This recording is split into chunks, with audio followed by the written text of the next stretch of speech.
Welcome to Backstage Pass with Gail Davis, your invitation into the world of keynote speaking and event planning expertise. Join us as we pull back the curtain and dive into exclusive interviews with speaking industry experts. From seasoned speakers to master event planners, we're here to provide you with the ultimate backstage experience. Get ready to unlock valuable insights, tips, and strategies that will elevate your events and leave your audience inspired. Welcome to Backstage Pass. My name is Gail Davis, and I am your host. I am so happy and excited to welcome our guest today, Jeff Civillico. Jeff is someone that I truly think of as a friend, and we have such a great partnership, and I'm excited to share all of that with you. Our company, GDA Speakers, has booked Jeff 59 times, and what's really impressive about that number is it's all happened since 2018. So 59 times in 7 years, that's pretty cool. And when I was reviewing the list, it was astonishing how much repeat business Jeff generates. We have one client that has booked him 16 times. We have another client that has booked him 7 times, and many more that have done 2, 3, and 4. And we'll get into that when we talk with Jeff today. He is now one of the youngest inductees into the National Speakers Association Speaker Hall of Fame and one of the busiest speakers on the circuit.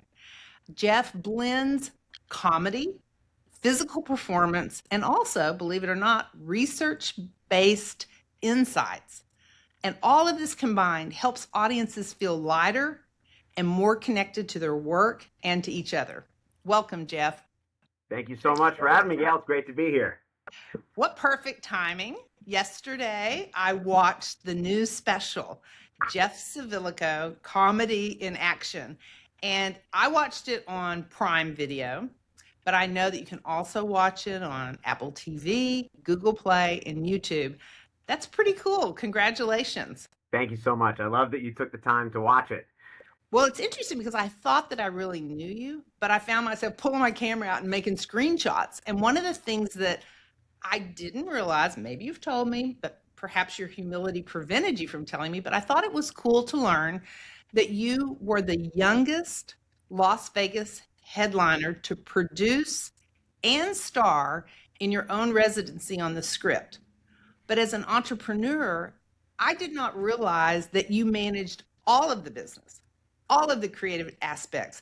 That includes sales, marketing, technical production, and operations. I mean, that's a whole podcast in itself. It's wild that you did all that.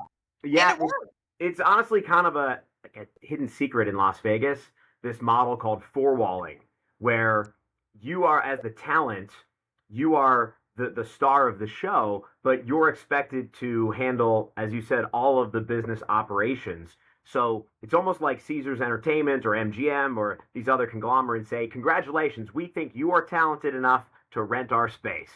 Good luck.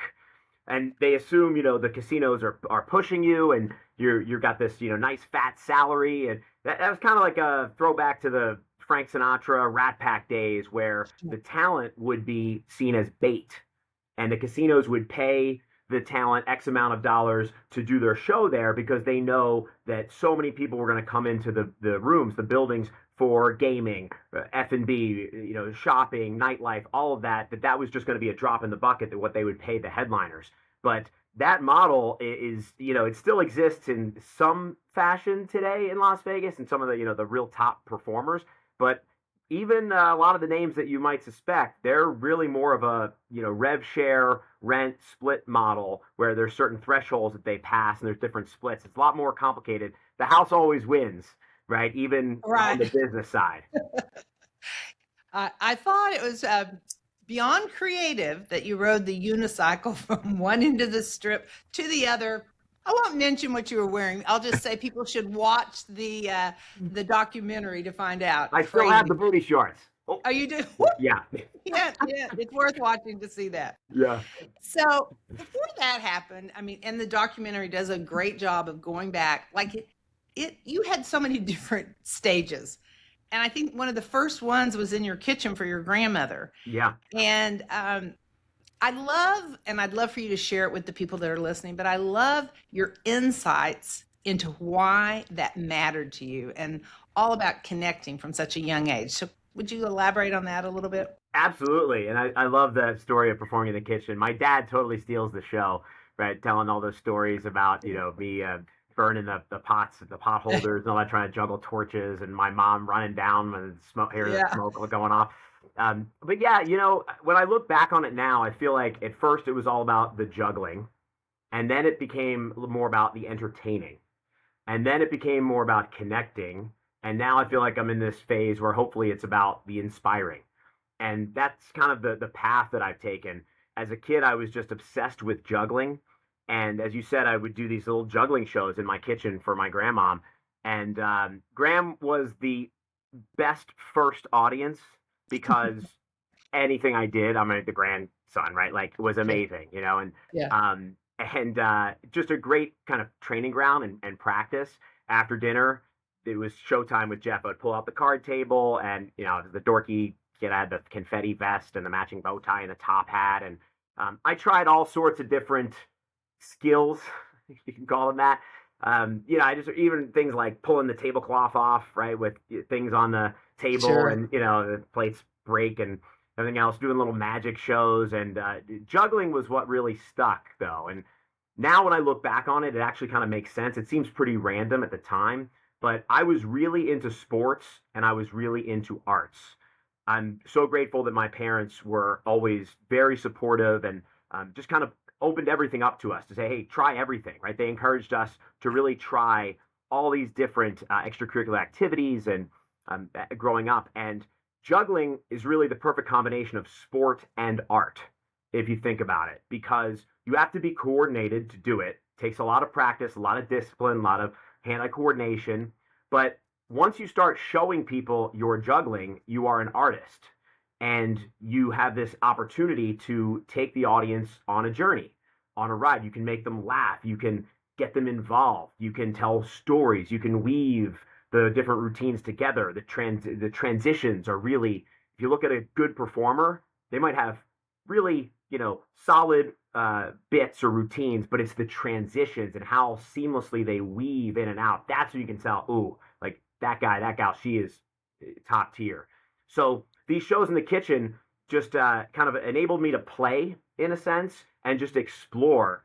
And I'm really grateful for that opportunity because now I think everything's captured online, put on social media, and right, like I didn't have any of that. Even when I would perform next at theme parks, I was doing street shows, and I was able to just play. And who knows if those shows have been recorded and captured and posted? Maybe one comment like, "Oh, this guy stinks," or "This isn't funny," Yeah. or I would feel self-conscious. But I was really allowed to kind of creatively explore and find my voice and brand over time. And yeah, it really did all start in the kitchen, performing for Graham after dinner.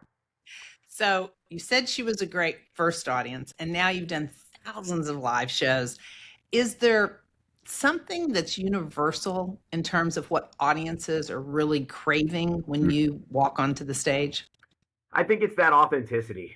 And it sounds kind of so cliche to say, but I can remember the difference between when I would run out to do my earliest Las Vegas shows and there would be 8 people in the audience of a 800-seat theater because nobody knows who I am. I'm trying to build the show. I'm not up on the ticket broker websites and I haven't, crossed that threshold.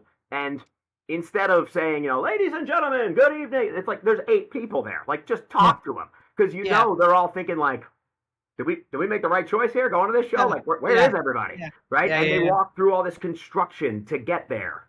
Right? Because of course, the only place I could get a show was under construction at 2 o'clock in the afternoon when you start, which is all the best shows are at 2 o'clock in the afternoon. And so I learned to just be real with them and just I realized that I had to kind of make everyone in that audience say, wow, we just saw someone who is just starting out, who is kind of like a hidden gem, and we want to root for him. We want to be his champion. We want Yeah. to tell people. So I had to really win them over.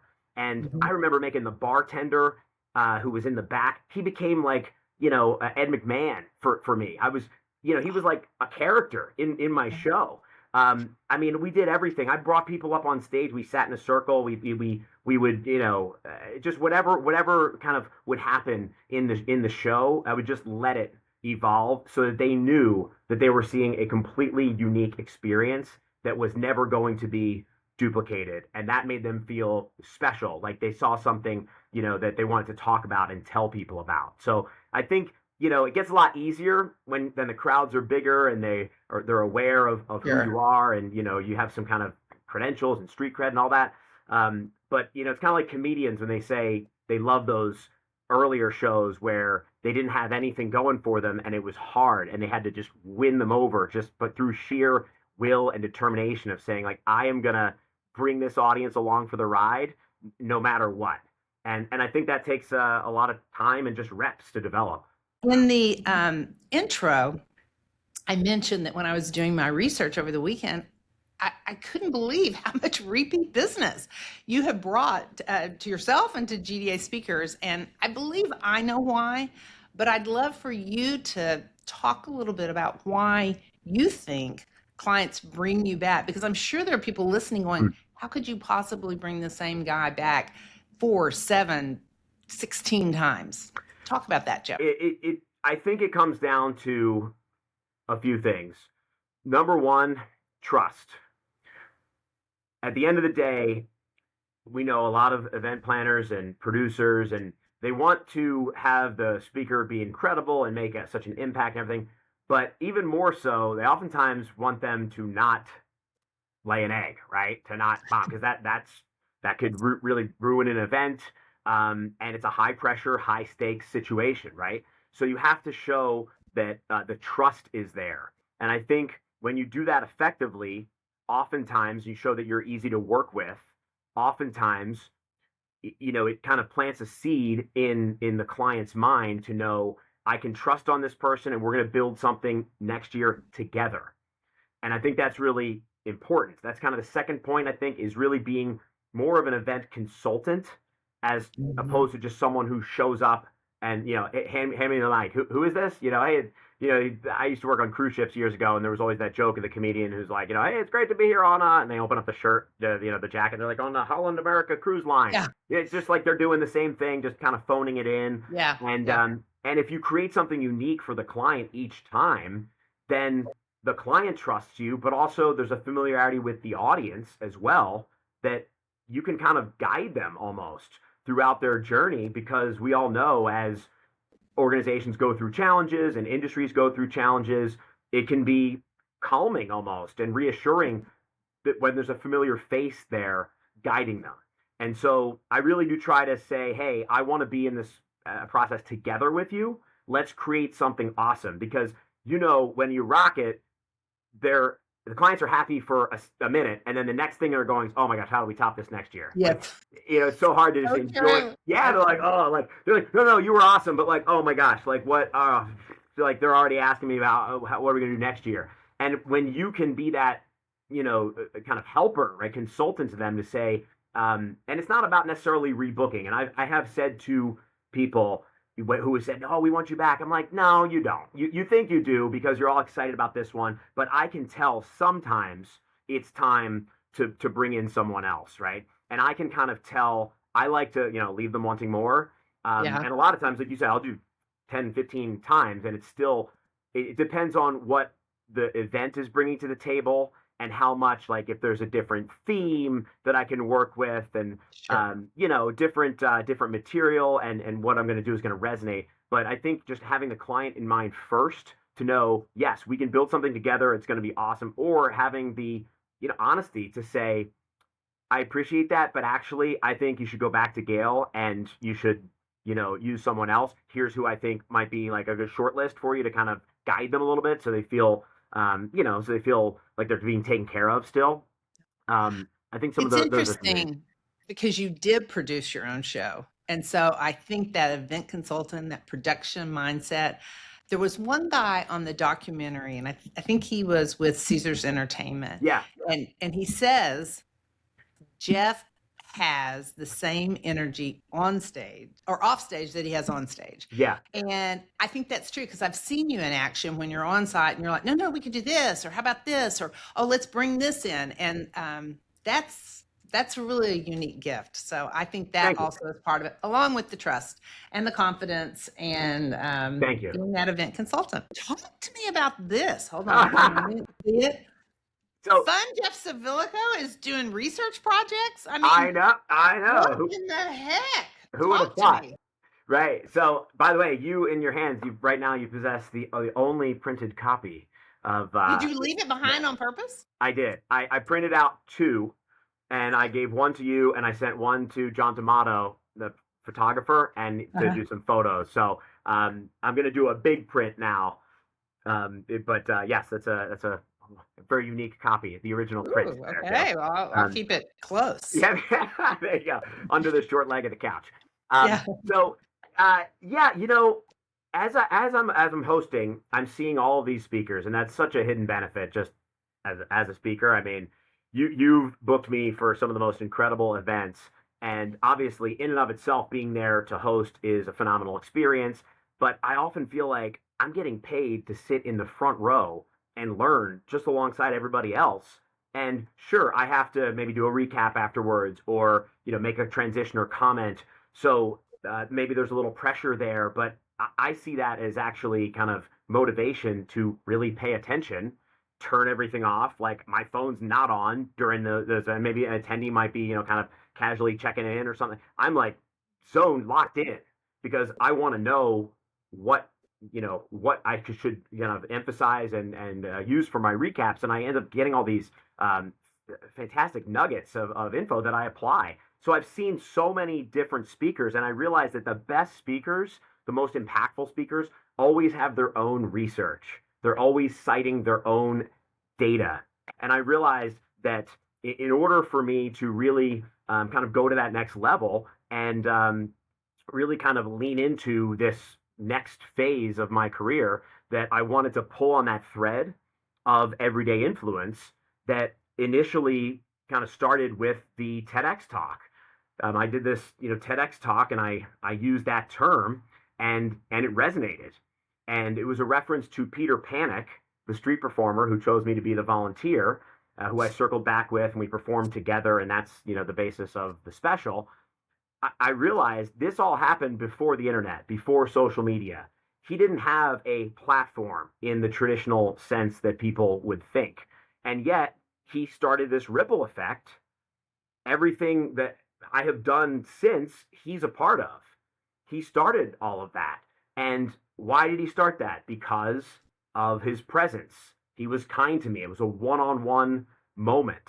And that started it all. So I thought, hey, if someone like Peter, who has influenced countless people, doing multiple shows every day for years, taking away people's pain, giving them these experiences, let alone inspiring kids and people like me, if someone like that could have such a level of impact, like we all could, right? Who couldn't? And so I really wanted to find out, like, what actually makes someone influential when you take away the million followers and the title and the status and the power and the money, and like what really does it boil down to? And so I had this study commissioned through the Center for Generational Kinetics, and we figured it out. We got down to the nitty gritty, and to make a long story very short, it's consistency, proximity, and presence were the three factors. So consistency, proximity, presence. When you think about those and how those are present in people's lives, that is what really creates true influence. And there's all sorts of examples in the studies from keynotes that I've done. And it's been a really fun kind of next phase of my journey that I'm just fully leaning into. I'm super impressed, Jeff. That's really great. That's awesome. Thank you. There is another aspect, as if you have time for something else in your life, but it's highlighted in the video, and that is your creation and commitment to the charity that you founded, WinWin. Can you talk a little bit about that? Absolutely. So WinWin Charity is a 501c3 nonprofit. We exist to bring smiles to kids in hospitals. So it's a very simple mission, but it is very difficult to execute. It is not easy. And that's due to the fact that a lot of the really magical moments, the special moments that happen, are in some pretty sensitive, private environments by nature. So it's kind of hard to tell our story because we can't walk into a hospital room, going live on Instagram, and you don't want to oftentimes like sour a really special moment by saying, "Hey, can we grab a selfie? And you sign this AV consent form?" Like, you're with Yeah. a child and a family in a hospital. It's just not appropriate.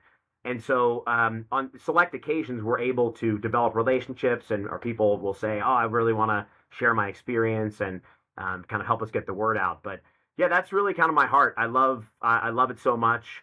It's deeply rooted into my formation. The first show I ever did outside of my kitchen was a charity show. It was a show for a special needs home in Philadelphia. And so Mhm. I think a lot of performers reach a certain point and then they say, "Oh, I have a platform. I should use this for good." And that's great. There's nothing wrong with that. That's just not my path. I started as a charity performer. So I started doing shows in high school wherever I could, which was senior care facilities, hospitals, special needs facilities, USO, Air Force bases. And I started a juggling club.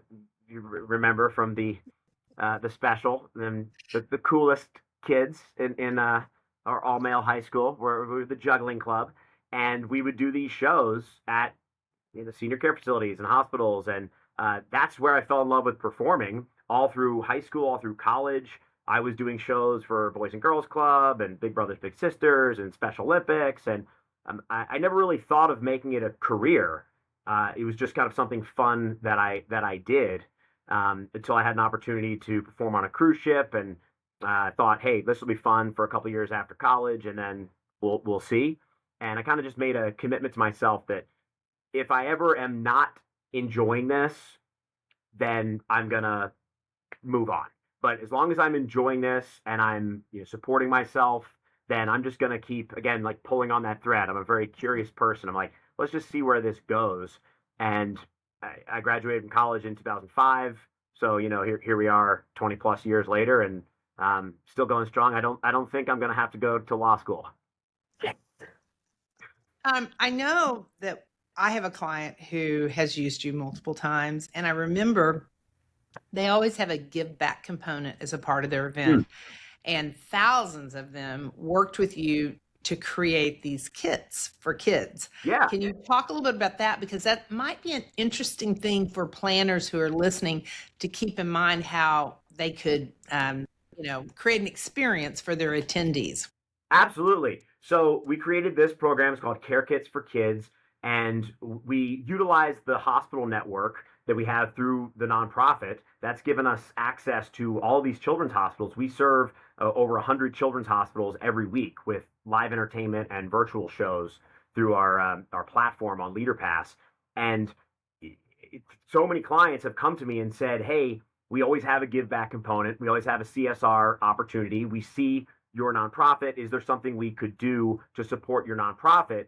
And I thought, well, we can't bring everybody to the hospital, but what really is important is the relationships and the access to the hospitals, because it's actually surprisingly hard to even donate items to a hospital if you don't have the right connections and the right the right relationships, because you can't, first of all, you can't really give a lot of things that you would traditionally accept, think could be accepted at the hospital, right? There's all sorts of rules, about, obviously like no latex or balloons or things that people could be allergic to, and no small things for like, choking hazards and things like that, right? And so we worked with child life specialists to actually design kits that would be ideal to be given to children's hospitals. And now anywhere in the country that we have a corporate event, we have relationships with the local children's hospitals. So it's this really fun activity. It gets everybody fired up and it gets them connecting, working together.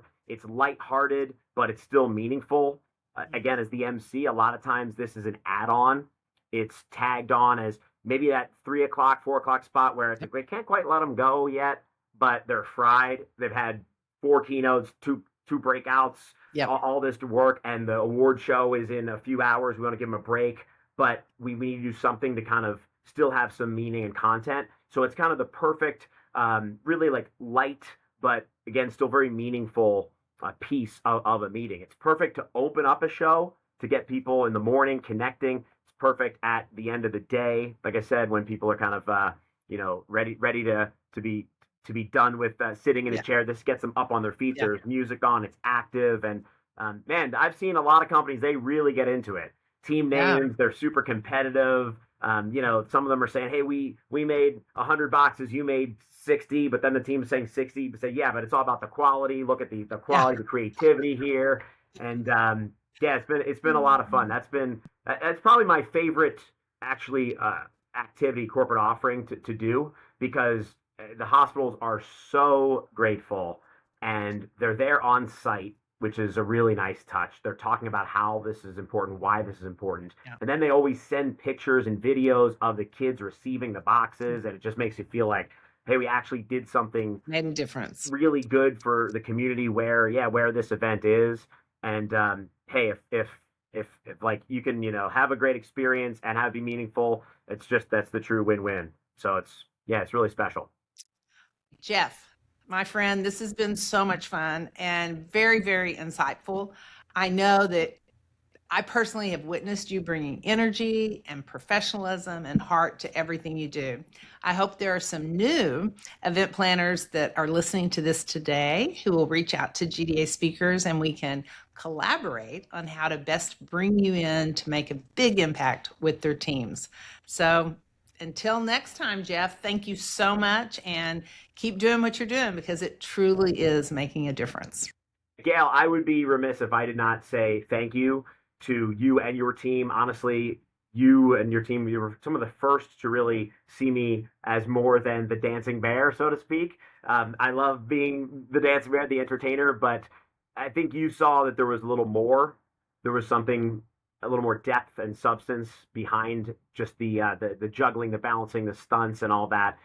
Booking me as a keynote speaker and as a workshop facilitator and host personality, and I really owe so much of my career to you, especially early on, really kind of getting people to see me in that different way. So thank you. Thank you for joining us on Backstage Pass with Gail Davis. Tune in for more exclusive interviews and pro tips to elevate your events. Don't forget to subscribe and share your thoughts with us. We'll catch you next time behind the curtain on Backstage Pass.